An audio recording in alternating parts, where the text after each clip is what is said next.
ലോകത്തിൽ എഴുതിയിട്ടുള്ള പുസ്തകങ്ങളിൽ വെച്ച് ഏറ്റവും ശ്രേഷ്ഠമേറിയ പുസ്തകം ബൈബിളാണെന്നാണ് ഞാൻ വിശ്വസിക്കുന്നത്. Yes, I believe that the Bible is the greatest book ever to be written.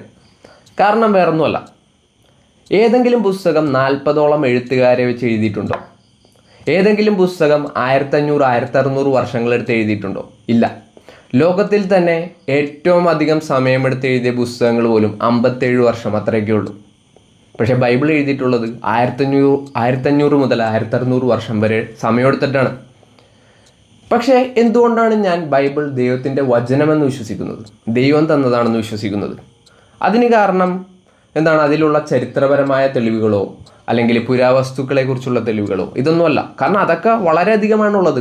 Bible ചരിത്രപരമായി ശരിയാണ്, പുരാവസ്തുക്കളെ സംബന്ധിച്ച് നോക്കുമ്പോൾ ആർക്കിയോളജിക്കലി ശരിയാണ്, പിന്നെ സയൻറ്റിഫിക് അതായത് ശാസ്ത്രപരമായിട്ട് ശരിയാണ്. ഇതൊക്കെ നിങ്ങൾക്ക് വേണമെങ്കിൽ പരിശോധിച്ച് നോക്കാം. ഞാനിതെല്ലാം പരിശോധിച്ചത് കൊണ്ടാണ് നിങ്ങളോടിത് പറയുന്നത്. അതുകൊണ്ടല്ല ഞാനിത് ദൈവത്തിൻ്റെ വചനമെന്ന് വിശ്വസിക്കുന്നത്, അതിൻ്റെ ഉള്ളിലെ പ്രവചനങ്ങളെ സംബന്ധിച്ച് നോക്കുമ്പോഴാണ്. കാരണം നാളെ നടക്കാൻ പോണ കാര്യങ്ങൾ നിങ്ങൾക്ക് പറയാൻ പറ്റുമോ? ഇല്ല, എനിക്കും പറയാൻ പറ്റില്ല. ഇവിടെ നിന്ന് 1 മണിക്കൂർ കഴിഞ്ഞ് നടക്കാൻ പോണ കാര്യം പോലും എനിക്കറിയില്ല, നിങ്ങൾക്കും അറിയില്ല. പക്ഷേ ദൈവം ബൈബിളിൽ ഓരോ കാര്യങ്ങളെക്കുറിച്ച് അത് നടക്കുന്നതിന് 700 വർഷവും 1000 വർഷം മുൻപും ആയിരക്കണക്കിന് വർഷം മുൻപ് പോലും അത് നടക്കുന്നതിന് മുൻപേ ദൈവം അത് ബൈബിളിൽ എഴുതി വെച്ചു പ്രവാചകന്മാരിലൂടെ. അതുകൊണ്ടാണ് 40 ഡിഫറൻറ്റ് എഴുത്തുകാരെ കൊണ്ട് ദൈവമാണത് എഴുതിയത്. ദൈവമാണ് ബൈബിള് എഴുതിയ ആൾ. അതുകൊണ്ടാണ് ഇത്രയും വർഷങ്ങളെടുത്ത് എഴുതിയിട്ട് പോലും അതിൻ്റെ ഉള്ളിലൊരു തെറ്റില്ലാത്തത്. ശരിയാണ്, പരിഭാഷകളിലൊക്കെ തെറ്റുകളൊക്കെ ഉണ്ടാകാം, വാക്കുകളിൽ. കാരണം അവർ പരിഭാഷ ചെയ്തപ്പോൾ വന്ന തെറ്റുകളാണ്. പക്ഷേ ദൈവം തന്ന വചനത്തിൽ ഒരിക്കലും തെറ്റില്ല. നിങ്ങൾക്ക് വേണമെങ്കിൽ പരിശോധിച്ച് നോക്കാം. പക്ഷേ ലോകത്തിൽ തന്നെ ഏറ്റവും അധികം ആക്രമിക്കപ്പെട്ടിരിക്കുന്ന പുസ്തകം ബൈബിളാണ്. നിങ്ങൾക്ക് ചരിത്രത്തിൽ പരിശോധിച്ച് നോക്കാം. ഇപ്പോൾ നിങ്ങൾക്ക് AI ഉണ്ട്, മറ്റേ ആർട്ടിഫിഷ്യൽ ഇൻ്റലിജൻസ്, പിന്നെ ഗൂഗിൾ, ഇങ്ങനെയുള്ള കാര്യങ്ങളൊക്കെ നോക്കാം. ഏറ്റവും അധികം ഉപദ്രവിക്കപ്പെട്ടിരിക്കുന്ന പുസ്തകം, നശിപ്പിക്കാൻ നോക്കിയിട്ടുള്ള പുസ്തകം, ബാൻ ചെയ്തിട്ടുള്ള പുസ്തകം. എന്തുകൊണ്ടാണ് ബൈബിൾ ഇത്രയധികം ആളുകൾ ബാൻ ചെയ്തിട്ടുള്ളത് അല്ലെങ്കിൽ ഉപദ്രവിച്ചിട്ടുള്ളത്, നശിപ്പിക്കാൻ നോക്കിയിട്ടുള്ളത്? അത് വായിച്ചതിന് ആരെങ്കിലും തീവ്രവാദിയോ അല്ലെങ്കിൽ ഏതെങ്കിലും വിധത്തിൽ മോശമായി മാറും? ഇല്ല. നിങ്ങൾ അത് വായിച്ച് പരിശീലിച്ച് കഴിഞ്ഞാൽ ക്രിസ്തുവിനെ പോലെ പെർഫെക്റ്റ് ആവും. ക്രിസ്തുവിനെ പോലെ പെർഫെക്റ്റ് ആകുക എന്ന് പറഞ്ഞു കഴിഞ്ഞാൽ ശത്രുക്കളെപ്പോലും സ്നേഹിക്കാൻ നിങ്ങൾ പഠിക്കും. അങ്ങനെ പെർഫെക്റ്റ് ആകാനായിട്ട് ബൈബിൾ നിങ്ങളെ സഹായിക്കുന്നുണ്ടെങ്കിൽ എന്തുകൊണ്ടാണ് ഇത്രയധികം ആളുകൾ അത് നശിപ്പിക്കാൻ നോക്കിയിട്ടുള്ളത്? അതിൻ്റെ പുറകിൽ ശരിക്കും മനുഷ്യരല്ല, പിശാചാണ്. ബൈബിൾ വായിക്കുമ്പോൾ നിങ്ങൾക്ക് ആ ശത്രുവിനെ കുറിച്ച് കാണാൻ കഴിയും. പിശാച്, സാത്താനാണ് ശത്രു. അവനാണ് ആഗ്രഹിക്കുന്നത് നിങ്ങൾ ഒരിക്കലും ദൈവത്തോട് അടുക്കരുത്, ഒരിക്കലും നിത്യജീവൻ ലഭിക്കരുത്. നിങ്ങൾ ആയിരിക്കുന്ന ഇരുട്ടിൽ തന്നെ, അന്ധകാരത്തിൽ തന്നെ നിങ്ങൾ എന്നേക്കും ആയിരിക്കണം. നിങ്ങൾ ഒരിക്കലും പുറത്തേക്ക് വരരുത്. നിങ്ങൾ മരിക്കുമ്പോൾ അടുത്ത സെക്കൻഡിൽ നിത്യനാശത്തിലേക്ക് പോകണം. അവനാണ് അത് ആഗ്രഹിക്കുന്നത്. അവനെ ഏറ്റവും നിങ്ങളെ വെറുക്കുന്നു, എന്നെയും വെറുക്കുന്നു. അതുകൊണ്ട് ആരും ആ ബൈബിളിലേക്ക് തിരിഞ്ഞു നോക്കരുത്. അത് ദൈവത്തിൻ്റെ വചനമാണെന്ന് വിശ്വസിക്കരുത്. അതാരും നോക്കരുത്, അത് നശിപ്പിക്കണം എന്നുള്ള ലക്ഷ്യത്തോടു കൂടി അവൻ പ്രവർത്തിച്ചു തുടങ്ങിയിട്ട് ചെറിയ കുറച്ച് വർഷങ്ങളല്ല, ആയിരക്കണക്കിന് വർഷങ്ങളെ. നിങ്ങൾക്ക് വേണമെങ്കിൽ പരിശോധിച്ച് നോക്കാം ഈ കാര്യങ്ങൾ. സാത്താനെക്കുറിച്ച് പരിശോധിക്കണമെങ്കിൽ ബൈബിളിൽ തന്നെ നോക്കണം. അപ്പോൾ ദൈവം പക്ഷേ അവിടെ നിർന്നില്ല. ദൈവം ഒന്നും ചെയ്യാതിരുന്നോ? ഇല്ല. ബൈബിളാണ് ദൈവത്തിൻ്റെ വചനമെന്ന് നമ്മളെ മനസ്സിലാക്കി തരേണ്ടതിന് ദൈവം പ്രവർത്തിച്ച വഴികളെ നിങ്ങൾക്ക് ദൈവം വളരെ വ്യക്തമായി കാണിച്ചു തന്നിട്ടുണ്ട്. അതായത് ഏറ്റവും അധികം ലോകത്തിൽ പരിഭാഷ ചെയ്തിരിക്കുന്ന പുസ്തകം ഏതാണ്? പരിശോധിച്ച് നോക്കൂ.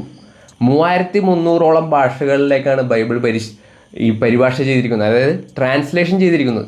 3300 ലോകത്തിൽ അത്രയും ഭാഷകളിലേക്ക് ട്രാൻസ്ലേറ്റ് ചെയ്തിരിക്കുന്ന പുസ്തകം വേറെയില്ല.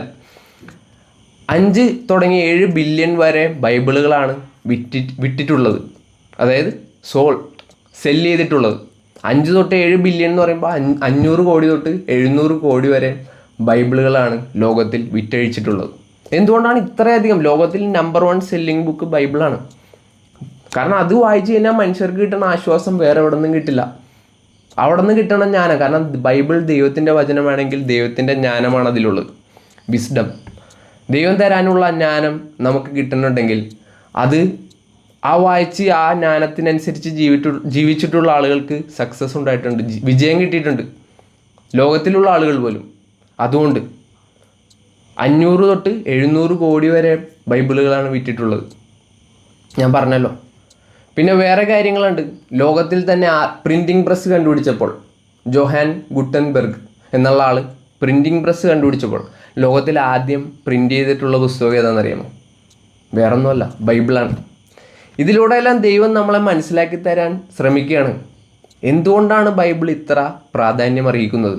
1500 വർഷങ്ങളെടുത്ത് എഴുതിയത് മാത്രമല്ല, 40 എഴുത്തുകാർ എഴുതിയത് കൊണ്ട് മാത്രമല്ല, ജോഹാൻ ഗുട്ടൻബെർഗ് പ്രിൻ്റ് ചെയ്തുകൊണ്ട് മാത്രമല്ല, 3300 ഭാഷകളിൽ അത് പരിഭാഷ ചെയ്തുകൊണ്ട് മാത്രമല്ല, ഇതെല്ലാം നമ്മളെ കാണിച്ച്, ഇതെല്ലാം വെച്ച് നോക്കുമ്പോൾ അതിലെ എന്തുകൊണ്ടാണ് ഇതിന് ഇത്രയും പ്രാധാന്യം, എന്തുകൊണ്ടാണ് ഇതിന് നമ്പർ 1 പ്രാധാന്യം കൊടുത്ത് ഈ കാര്യങ്ങളൊക്കെ ആളുകൾ ചെയ്തത് എന്ന് നമ്മൾ മനസ്സിലാക്കി നമ്മൾ അതിലേക്ക് നോക്കുമ്പോഴാണ് നമുക്ക് ആ ഒരു ശരിക്കുള്ള അർത്ഥം മനസ്സിലാവുള്ളൂ.